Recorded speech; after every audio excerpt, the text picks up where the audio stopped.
Welcome back to New York. It's Alex Belfield back on Broadway, and it's always nice to see a new production with a new star that I haven't met before. Katie Finneran, how are you? Well, I'm already charmed by you. I'll just tell you that much, Alex. What is it? The accent, the ginger hair, the chubbiness? It's you're so not. You're just like the perfect lithe, perfect body, the hair. You look like one of the princes. Anybody listening to this would think I'm a Chippendale, and I'm so not. You are a Chippendale in my heart. Well, maybe the sofa. Hey, listen, Katie, thank you for having me here at Annie. It's at the Palace Theatre, and I've been here so many times through the years with various productions. And firstly, it's the most Broadway of any Broadway theatre because it's right here in Times Square, so you're lucky with that. It's right in Times Square with all the tourists looking up, so you can barely get to work because there's so many people in Times Square. But the lights, it's a huge theatre. It's like 1,800 seats. It's I have Judy Garland's dressing room, so what could get better than that, really? Exactly. Everybody talks to me about this. Every time I come here, it has great heritage. And let's face it, there aren't many theatres with heritage because they're normally knocked down, rebuilt, changed. But this has had so many stars in the dressing room. The last time I was here, it was drag queens for Priscilla. It was, and I can feel the vibe of those drag queens in that dressing room, and it helps me with Miss Hannigan. Yes. So let's talk about this show then. Annie has been touring in the UK for probably 20 years, and so many people have tried to do it, and they do it well. But you really did knock it out the park today, and you've made it your own, and you're so lively on stage and have such a huge presence. Congratulations, a magical performance. We're going to have to pause here while Alex and I make out. Excuse me. I loved that, but now try on the lips. Well done, sir. Thank you so much for that compliment. It was very intimidating. I mean, I was so happy to get the role. It was like winning the lottery, getting the role. And I'm a little younger than they normally go, and it's a different way, and I was just so appreciative that they all trusted me with the role. What are you now, 19, 20? What are you? I'm 24. No. I'll be 42 on Tuesday. Are you really? Yes, yes. Wow, congratulations and happy birthday. Thank you so much. I loved doing the role, but has been extremely challenging trying to find my way, my fresh point of view into it. And the way I see her is she's sort of an aging flapper who thought she would be a great burlesque dancer but had no talent at all. And this is just the best job that she could come by. And the other thing you've got to do with this is not shtick it up. I mean, she's a mean, nasty person. And what we've got to do is laugh at her, really, not with her in a sense. And you've got that sort of nastiness, which is brilliant. She's funny with it. And of course, that sense of humour comes through. But there's something quite creepy about her. And she's in the worst job in the world. She couldn't be more misplaced, could she? I think the way I see it is she had, like, you know, she's an Irish Catholic family. She had 12 brothers and sisters, and she's been a mother her entire life, and she does not want to do it anymore. That's the way I see it. So she has a right to be grumpy. And you come in with that classic Broadway entrance, through the door, slam the door, and there you are sort of falling down the stairs. Is there any more magical moment to come on Broadway and take this role and just make it your own? Because you get the first big laugh, don't you, really? Do I? I hope I do. Today I did. Yeah, you know, it's a great entrance. It's a great production. I love doing it with the kids. The kids are different every day. Sometimes they get, you know, we have a beautiful relationship off stage, and I'm the mother of a 6-month-old and an almost 2-year-old boy. So I'm in a very warm, loving place in my personal life right now. So I have to remind myself to be cruel to the children on stage sometimes. The other day, I accidentally hit one of the little girls by accident, and I immediately went like, "Oh, are you okay?" sort of under my breath on stage. I can feel a lawsuit coming on any moment. Yes, yes. How do you balance that? I mean, being a mother, being a TV star, being an actress on stage, doing 8 shows a week, looking as if you're loving it, which you do, by the way, which is so infectious. I've just spent literally 2 weeks in Las Vegas seeing 40-plus shows, and I do this in the West End. It's very interesting, put it this way, to see how many people look like they're into it and not, and how many phone it in. You know, I gotta say, it's like I've been doing this for 22 years on Broadway, and I'm so damn lucky. I have so many great friends that are talented. I work all the time. I love working. I love new people. People always ask me, what's your favorite job? What has your favorite job been? And I always say the one I'm doing now. I love that they said to me when I was 7.5 months pregnant, you know what? Yes, we want you to play Miss Hannigan on Broadway at the Palace Theatre. How could I possibly there's nothing to complain about. When some of the dancers on the show, or the say, oh, I'm so tired, like the 24-year-old say, oh, I'm so tired, I'm like, I got you beat every time. I'm up in the middle of the night with my babies. So I have nothing to complain about. I have the best life and the most fun of anyone I know. Yeah, and come back in a year when you're out of work, tell me you're tired. I bet you'd be willing to be tired then. I do really well when I'm out of work. I always have a good time. Museums. There's plenty to do in New York City. Do you know what you've got to do as well in this business, and reading your CV and seeing how you've progressed, is embrace the fact that you are not going to work 100% of the time, and you can't get too depressed when you're out because you know you're going to be back. It's keeping that balance, isn't it? And I'm really good at that. I think of it as camp. Like, I remember one time I had a stretch where I didn't work, and I learned how to goldsmith, to melt old jewelry and make new gold jewelry. Goldsmith? Yes, I am an official goldsmith. I could melt your rings and make you a pair of earrings. There's a double entendre in there somewhere, but I'm not going. I love the way you say that. Can you say that again? No, I can't. Double entendre. Double entendre. That's a bit of actual French, by the way. It is. It was. I have a foreign tongue. I want to talk to you about the fact that you broke 2 rules in this show, working with children and animals, and they were perfect today. I mean, the energy these kids give. I was saying before the interview, there's something about seeing these theatre kids on stage. They seem to focus more than the adults. They seem to come more sort of with energy than the adults.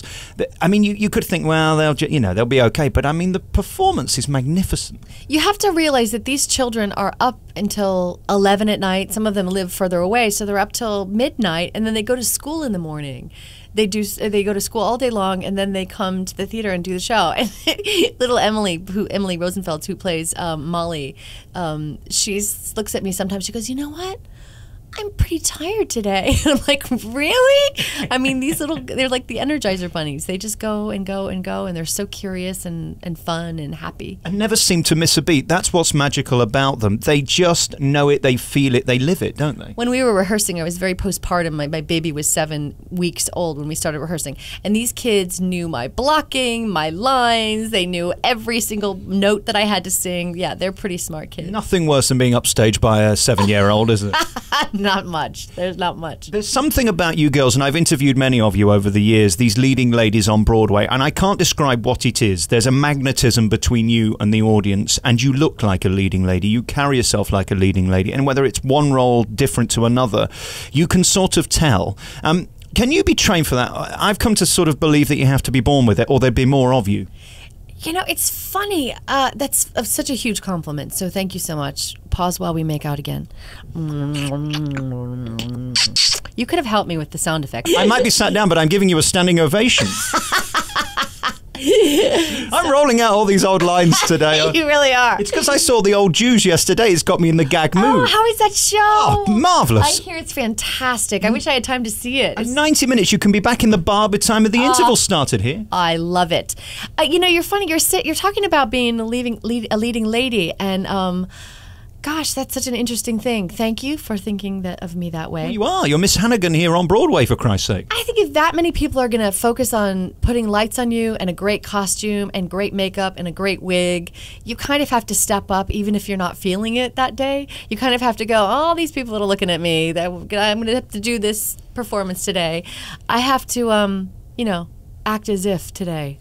And then, of course, the thing about this role is you've got to have an amazing voice to do it, but you're not singing amazingly, if you know what I mean, in your leading lady style. These aren't 11 o'clock numbers where you're stood there with poise and beauty. In fact, it's the opposite of that. But to be able to do that brilliantly, you have to have great poise and a great voice, don't you? You know, I always think that I love character roles because I think I sing well, but I'm not a phenomenal singer. So I love character roles where I can sort of hide behind the character and the story through the song rather than having to sing beautifully. But there's an obvious strength there. That's what I love about it, and that's what I'm talking about, the way you deliver your numbers. And they're very physical as well. In fact, you never stop sort of acting, dancing throughout the entire show, do you? I don't. And I'll be dancing for you in my mind now. Oh, maybe a Pink Neglected or something. One of those diaphanous 90s, maybe. No, diaphanous, not diaphanous. Sorry. Diaphanous, yes, a diaphanous 90. Oh, I'm going to have to bring one home for my husband and say that you recommended it. Yeah, don't mention me to the husband. Now, why did you have to bring it in? Everything was going well until you brought him Wait, up. can I see you when I'm in London? Yes, of course you can. Anytime, I'll give you my card. I lived in London, and I loved it so much.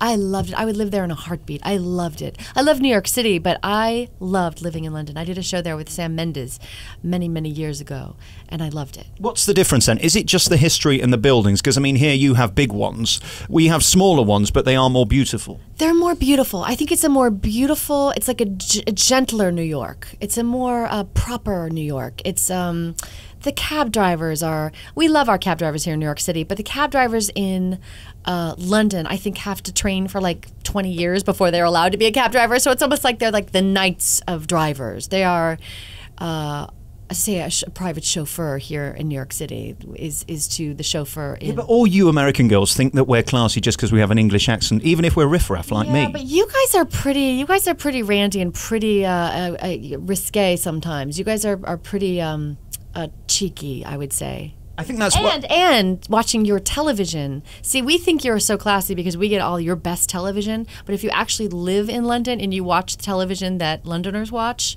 you know that is very similar to American television. Okay, I have to now apologise on behalf of Jeremy Kyle, that scumbag. You didn't deserve him. We should never have sent him over. Oh, yeah. And Piers Morgan as well. I'm so sorry. Oh, come on. I feel so sorry that we've sort of lumbered him on CNN, but it means we don't have to watch him every night.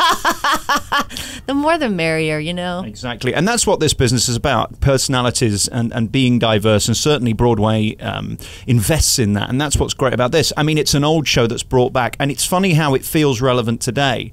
When you hear about the crash and the depression and this and that and the other thing, actually, we're not far away from it, are we, with what's going on here in New York? I mean, since I've been here, my favourite restaurant's closed, my favourite shoe shop's closed, my favourite suit place is closed, Colony's closed where I get backing tracks for. Everything's closed. Colony. Oh, let's have a moment for Colony. Yeah, let's just have a moment's silence, which won't work on radio, but we can do it anyway. No one that's listening to this knows what we're talking about. Well, let's make out for 1 minute, starting now, in silence. Let's just make out in That's more fun. For 1 minute. Let's talk about your children upstairs. Yes, yes. How are they? How do they mind being in this theatre? I mean, it must be terribly dull for a 2-year-old to see Mummy coming in these strange frocks every day. They love it. They love it. I have a little box of toys. They're in my dressing room, also known as Judy Garland's dressing room, Liza Minnelli's dressing room. I think you mentioned that twice. Yes. Oh, yes. I'm so privileged to be in that room. Are you kidding me? I have to give its history, homage to its history.